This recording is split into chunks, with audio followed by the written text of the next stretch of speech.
talk to you. And you too. Hello, Canada. Yes, thank you for joining us, Thomas, and Gwen. Thank you for coming on once again.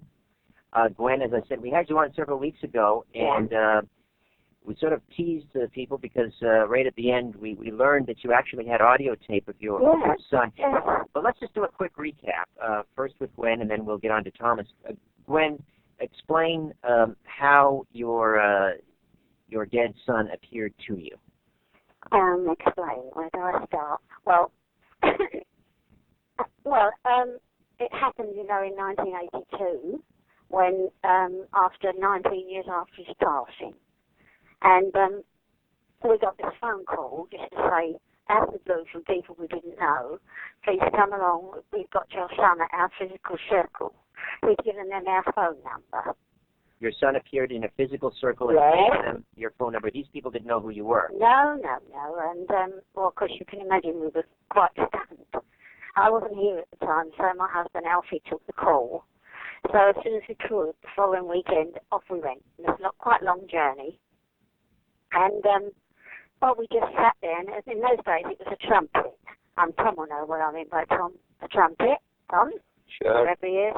And because it graduated from then to direct voice and independent voice, which was loud and clear, and it was just like talking to a person in a physical body. In fact, they could talk louder than we could actually, which is quite amazing when you think about it, and you'll hear that on the tape. Your son Russell's voice, did it emanate through the materialization medium or from another corner of the room? Well, in the beginning it came down a trumpet, but then after a while it came from mid-air, which is direct voice. Tom would understand that. Yep. Loud and clear. My goodness me, was it loud. So they did away with the trumpet after the first few months and graduated to independent voice, which is even clearer. Some people wouldn't know which was the spirit, which was the earthly person on some of these tapes. You have to explain. And then finally he appeared to you in physical form. Yeah. And tell me a little bit about that. How did he emanate from the materialization medium? Well, I'm sure she had a lot to do with it, but she was unconscious in a trance, and we were just sitting there and blown away by it, obviously. We hadn't seen him for 19 years after his passing, and we were just blown away like being in a typhoon, You know what planet we were on for a while. He just stood there in front of us. Was he in little shorts and his little T-shirt, the way he used to dress on Earth. So he appeared as he did when he was 9? Oh, yeah, when he was 9, and just as noisy and that like a little boy was, and is. When he appeared, he came as a little boy of 9 3/4. He was always very keen to mention the 3/4, 9 3/4. And he came just as he was. Now, if something like that happened to me, I think I would... I think I'd pass out. Well, some people do. It has been known. I'm sure Tom knows that. You hear all sorts of stories, but we were kind of, I think this was all part of the plan and by spirit. And when it was all over, it's a bit like grieving, really. It doesn't hit you till later on. And when it ended, we were physically and emotionally, especially me, wiped sort of clean, from listening and talking to him. It just blew us away, my husband himself. And it is. People have been known to faint. So, we must have been prepared for it in a psychological way. That's the only way I can put it, really. Do you think, at the time, initially, did you think that you were being tricked? No. Not even for a minute? Not for a minute, because you just walk into this room with these very nice people, and there was no way you could trick what we saw and heard. Now, over to Thomas Harrison. Thomas, your mother, Minnie, was a notable materialization medium in the 1940s. That's right. Just for those joining us now that maybe didn't hear my conversation several weeks ago with Michael Roll or with Gwen, define a materialization medium. Materialization is with ectoplasm, which is a substance comes from the medium. It used to come out of my mother's mouth and sometimes from her solar plexus and bizzles into a spirit person. In other words, it is a spirit person, the etheric body, covered with a material called ectoplasm, stood in front of us, and the recordings I have are actually made by holding a microphone right in front of the person standing there, just the same as you would do if you were interviewing people, Richard, in a studio. Now, the ectoplasm that came out of your mother was unconscious also at the time? Yes, she was in full trance, and we had these materializations in a red light, not in darkness at all. So everybody sitting in the room, ours was slightly different from Gwen's, and in that we had a red light in the room, and the 6 or 7 people who were there could see and hear everything that was happening. And as I say, they stood in the middle of the room, talking to us, shaking hands with us, embracing us, whoever they were, just as natural as we were.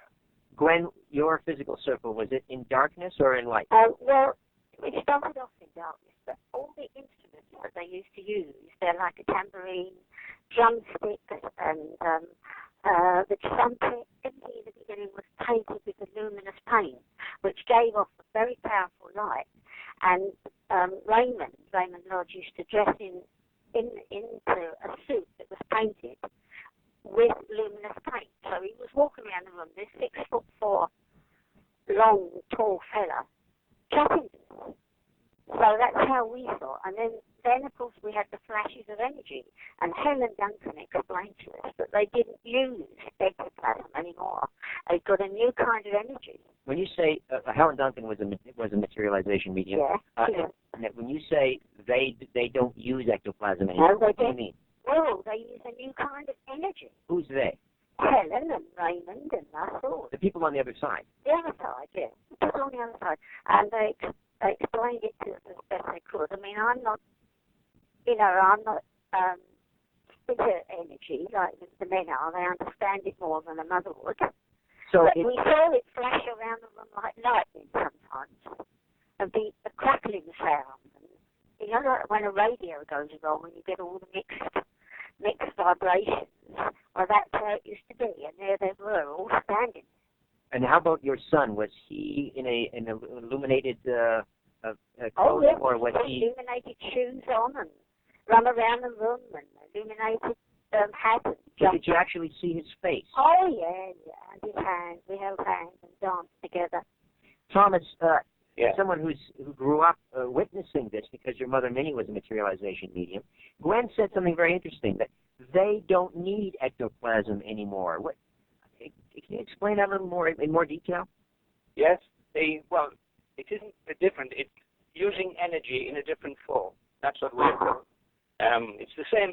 Energy is energy. I mean, we've got to say that, haven't we? Mm-hmm. We're all just energy built in the same way. But ectoplasm can be dangerous to the medium. I think that is the point. Yeah. That if somebody is stupid enough to grab at it or shine a light on it, it can go straight back into the medium and cause a hemorrhage.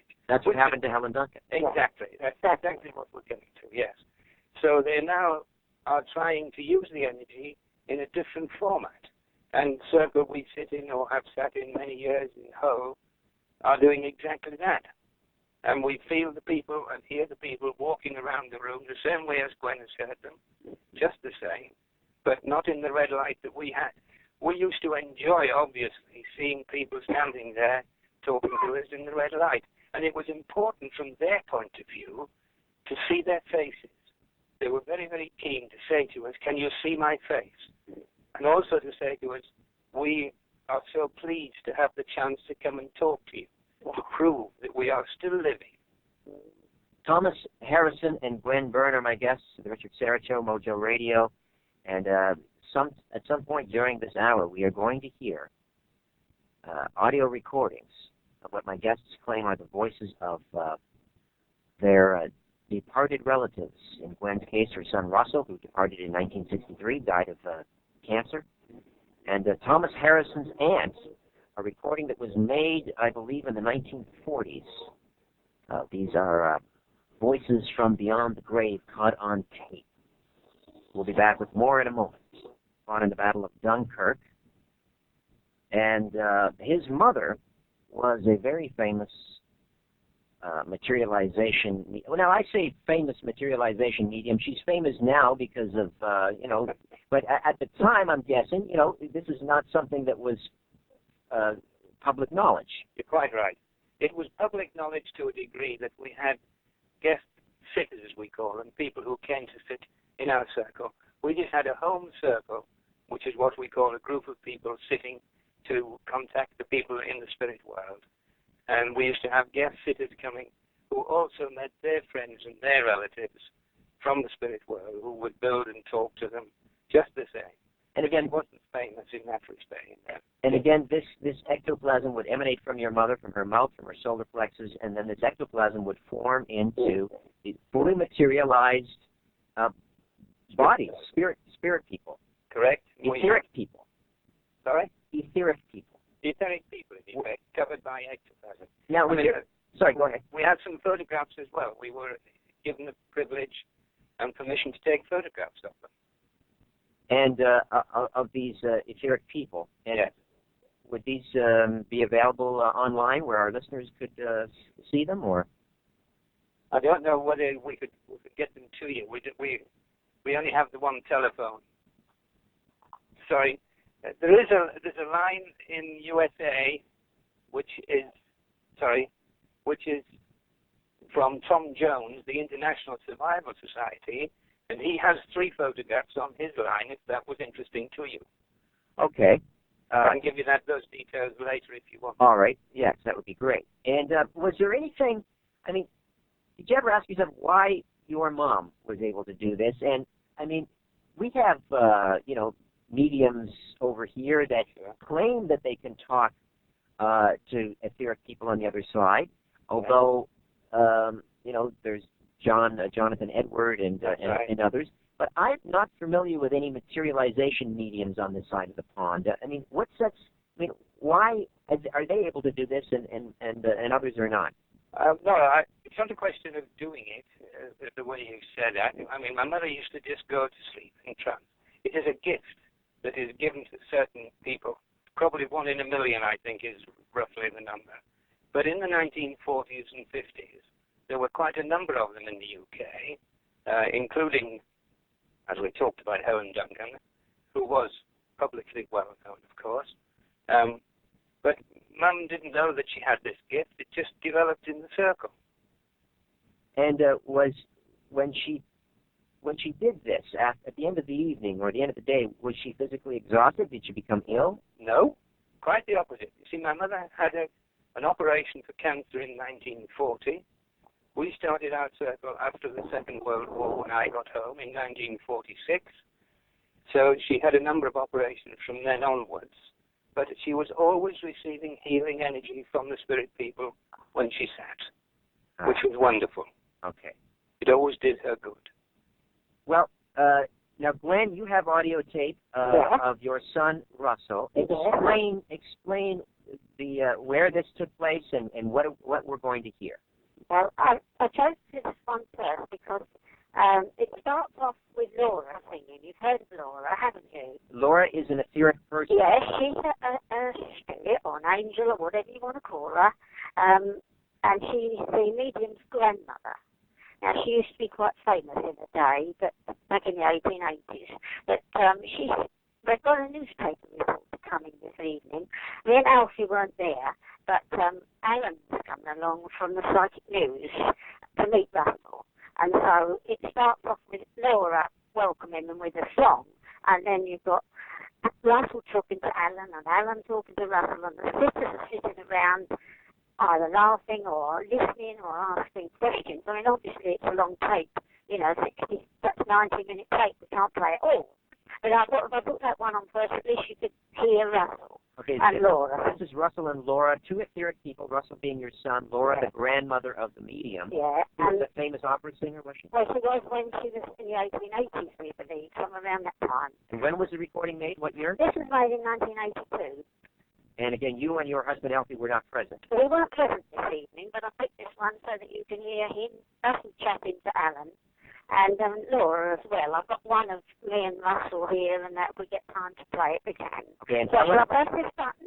Before you do, let me just clarify here. Ellen, another voice on the tape, is not Alan an etheric. Cleaver. She is not an etheric person. She's a reporter with the Psychic News. He is a man, Alan Cleaver. Alan, I'm sorry. Yeah. Okay. And he sort of says hello to them, and they start off on laughter and that, and then they have long questions that Alan asks him. So I'll just put that one on, shall I? Yes, go ahead. Okay, I'll put the phone to the recorder.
I can break in here. Gwen, are you there? Can you hear me? Okay, she's got the recorder on the phone. She can't hear me, but this is the voice of Laura, the grandmother, an etheric person who had died years before, obviously, and we're hearing her voice singing on this tape. And I believe we're hearing Gwen's son. I believe that's him in the background. I'm not sure. We'll have to confirm that when Gwen comes back on. Thomas, are you there? I am. Okay, Gwen can't hear you. Incidentally, make it Tom. Okay, Tom. That's it. Where, now this music, where is that? Where would the music be coming from? I'm assuming there wasn't a full orchestra of etheric people sitting in the same room. I shouldn't think so. I don't know because I wasn't at this kind of circle. But is it possible that the music comes from the other side as well, or? It is possible. Okay. Gwen, are you back?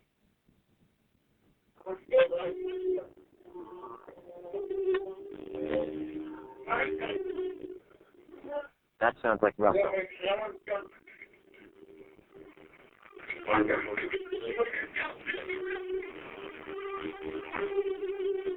No hands across the sequence.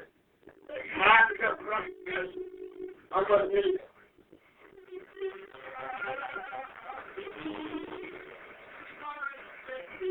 Have you heard this tape before, Tom? No, I haven't heard this. This is something that Michael, of course, talks about as well. What's that banging? Is that... Probably banging something that they've got there, like a tambourine. Okay. Or something in the room.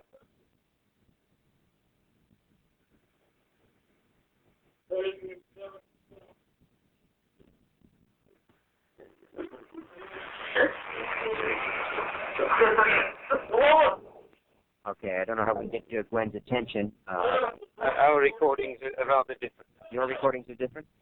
Yep. It's interesting that the vocal quality, obviously different than any EVP most of us would be familiar with. We're hearing entire conversations, and there's no question, that these are actual human voices. That's right. Rather interesting, high-pitched voice. That would be Laura, I guess. Could well be. Or it could be a young boy, couldn't it? That could be her son, Russell, yes. I'm not quite sure.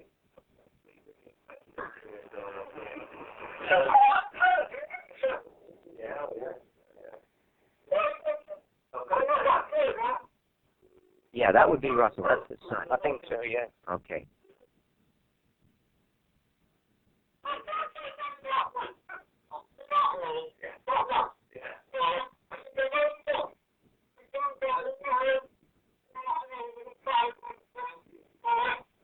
Tom, for people that are listening to this and saying, well, that's all well and good, we're hearing some voices on a tape recorder, but what would you say to them to convince them that these are, in fact, the voices from beyond the grave, etheric people that have been materialized by a medium? extremely difficult to convince people in a recording. The only way that people will ever be convinced, this is my outlook, you can give them the evidence, which is what is happening at the moment, but you can never convince people unless they experience it for themselves. That's always my thing. But I like to present the evidence to people, and then they can make up their own mind. But it's rather like a court of law. They have to depend on the evidence that they receive, the credibility of the witness. Well, I mean, you are a one such witness, and as I mentioned, you are a veteran of the Second World War, Battle of Dunkirk. Yes. What did you do in your professional life after the war, Tom? I was in management mainly. I did accountancy at the end of my life, but I did management throughout the rest of my life. And is this something that you talked about, your mother being a materialization medium, and is this something you were comfortable talking about with colleagues? Oh, absolutely. Yes. Sure. Can you hear it? Yes, Gwen, thank you. I mean, I can't play it all, obviously, No. but he's talking about marriage there to Alan. He's saying, could you hear Russell and Alan? Now, we heard Laura singing at the beginning. Yeah. And then a little bit later we heard a high-pitched voice. That's Russell, yeah. That was Russell. Yeah. And he was talking to Alan about marriage in this world. And Alan said, do you get married in the spirit world? And he's talking, did you not hear it clear enough? Well, some of it we did and some of it we didn't. I see, yeah. And I also wanted to break away and speak with Tom. Yeah, I knew that. I gathered that. That's why I switched it off, because it's not fair to take up all the time. Tom's obviously got his to do as well. But I thought that was just an introduction to Laura and to Russell. So you should have everything on there for us to play it all. And, But when Tom's finished, I can put him on. Do an audio recording from the 1940s, made in a physical circle. Tom was present, and we'll hear Tom's dead aunt on this recording. Back with more in a minute. We're talking about folks, we're talking about people who died, went to the other side, wherever that is, and then were fully materialized in a room and their voices recorded.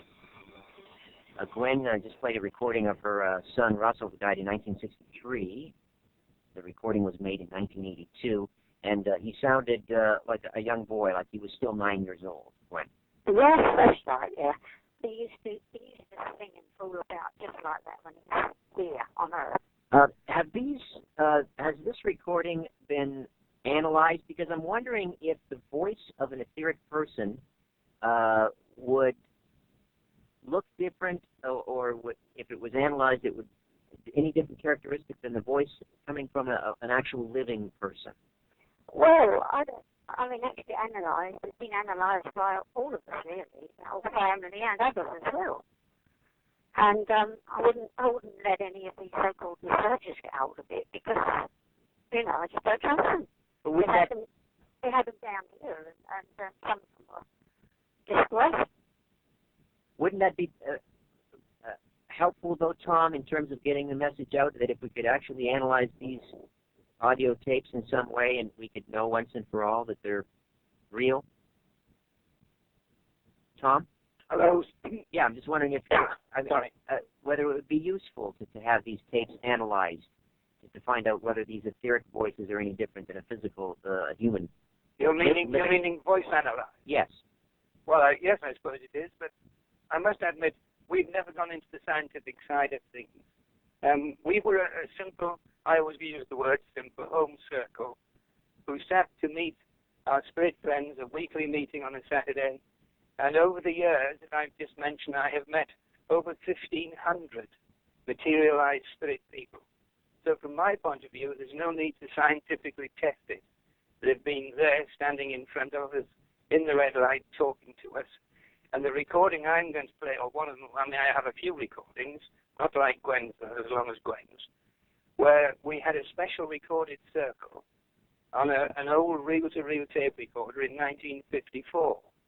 Now, since then, of course, it had to be made onto a cassette, so it's the second generation or third generation.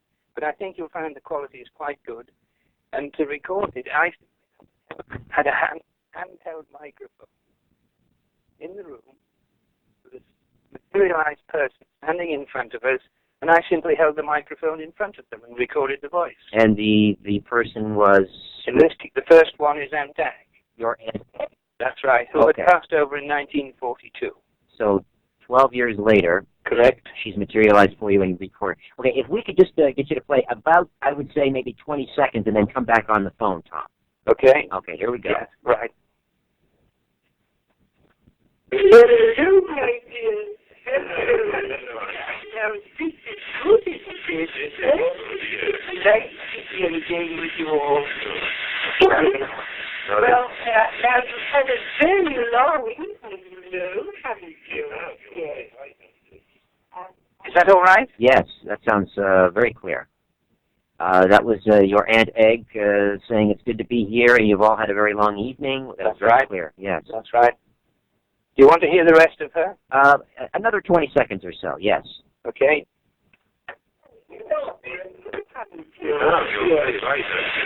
And I'm not going to stay very long, but I would just like to say to you all our love from our world to all of you here. To my own people, may I just give a little message, a message of love and goodwill for the coming year. And I do hope that our Gwen will be able to listen to this and hear her mother's voice. How's that? That was an excellent quality. Your Aunt Egg referred to a Gwen, not obviously the Gwen that we have on the line with us. No. That was one of her daughters who was still living on the earth at that time. Ah. But this was up in Middlesbrough, where we sat, and Gwen lived in London. And we didn't get up or down from London, but she wanted her daughter to hear her mother's voice, as she said.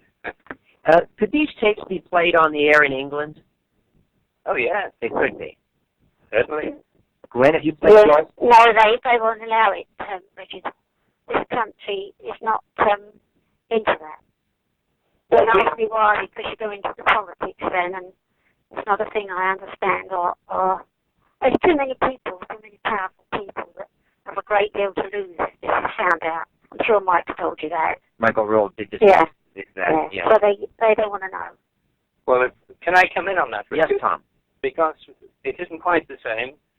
We had a BBC radio producer who made a program called Christmas Syrett last year, and it was played on Christmas Eve and New Year's Day. I heard that, Tom. That's right, and it was including the voices of our spirit, including Aunt Ag, for example, including others.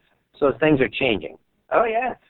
How many actual recordings do you have, Tom? You said you've witnessed about, was it 1,500 materializations? Yeah, but in those days, tape recorders were not the thing. There were very few around, and they were too expensive. So this is why we only have these few recorded voices from this circle in January 1954. Is there any way of verifying that the recording was actually made in 1954 for the skeptics, and then, for example, comparing the voice of Aunt Egg to something that was made prior to her death? Well, they can find out, they can check the large reel-to-reel tape. I mean, it was made on the old reel-to-reel tapes, not on the cassettes or the small ones. That's available. But the radio producer was very happy that they were of that age. He was satisfied that they were from 19... Oh, yes. You know, here's an interesting experiment, and I don't know if this has ever been asked of either of you. By the way, are either of you still in contact with any materialization mediums? Not really, no. No, not me. Well, in contact, but they don't work anymore. They're not The working. particular one doesn't do it anymore. Yes, we have contact with one still in Hull. You do? Yes.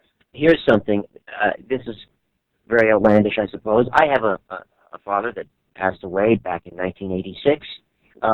If, for example, you were on my behalf to go to this materialization medium and ask for my father to come through from the other side and record his voice and play it on this program, and then I would be able to verify, yes, that's my father's voice. My God, that would be proof. You never know. I don't know, Richard. First of all, your dad, let me say to you, your dad may not have the ability to materialize and to speak. You see, you can't just turn it on like a tap. I think we've got to understand that. And the spirit people have to learn how to do these things. They have to learn how to materialize. Yeah, and learn how to speak. Yeah. Learn how to use it, if it's a trumpet or independent voice, or even how to control a medium. It isn't like you and I talking to each other over the telephone now to Canada. Not at all. Right. Well, let me say this, Richard, Yeah. Tom. Yeah. Russell told us that it took him 17 earthly years to learn how to do it. I can believe that. Yeah. 17 years. Well, Gwen, having said that, do you have another recording for us of you and your son? Yeah, I'll put it on, Richard. Okay, and just give us about 20, 30 seconds at most. Yeah, it's just a little song, and you can hear him saying, "Start, Mum." So I'll put it on now, right?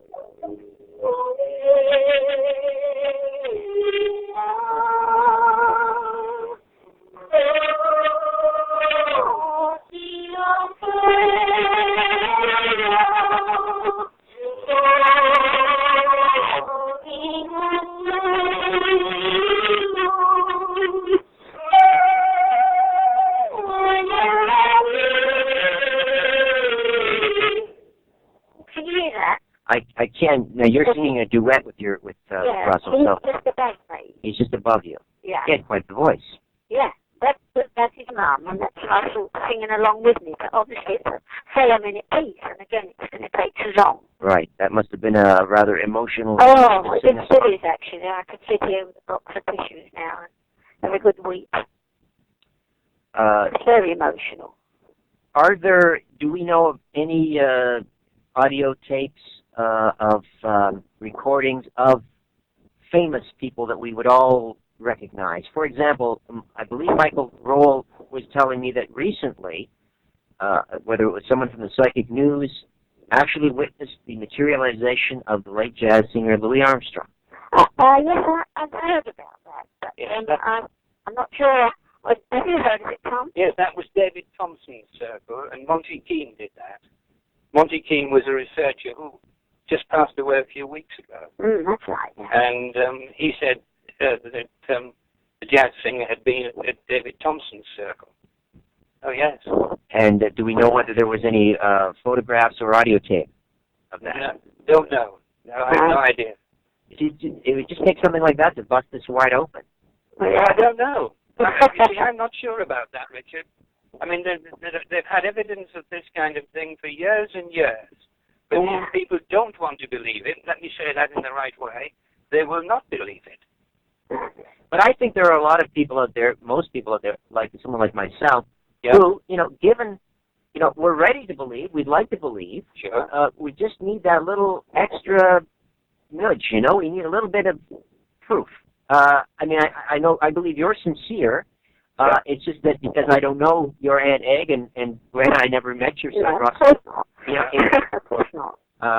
It's not quite enough for me. Although I must say I find these recordings compelling, whatever they might be. There's something very haunting about them, to say the least.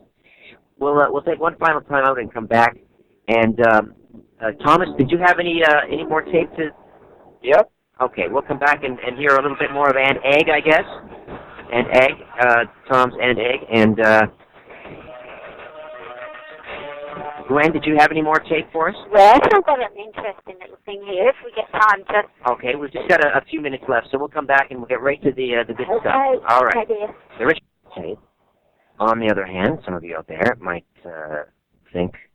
Got an email here from Janice, who says, "This is all rather hard to believe, don't you think, honey bunny?"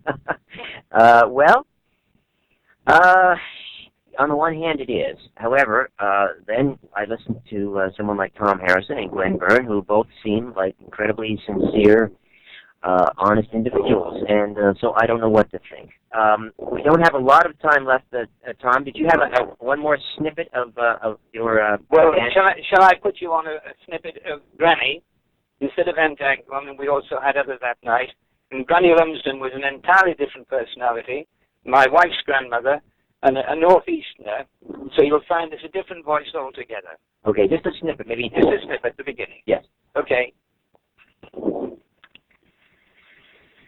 Hello, everybody. All right. I know you know it. You know I am the man that's crying. You did. Well, thanks very much for telling us, Syrett. Well, you know we look after the dogs. We do. And you wouldn't like to do a cry on from this, would you? How was that? That was very clear. That was your wife's grandmother? Correct. Okay. Yeah, definitely a different voice, a different accent. And that was exactly as she used to be when she was here. Recognized by my daughter and also by my daughter's mother, who was Granny's daughter, of course. Okay. And in just the minute or so that remains, Gwen, did you have another very brief snippet? A big one here. Well, it will be brief. He's waking Rita up, the medium. He said, I'm just going to wake Rita up out of her trance, so I'll put it on. Right? Yes.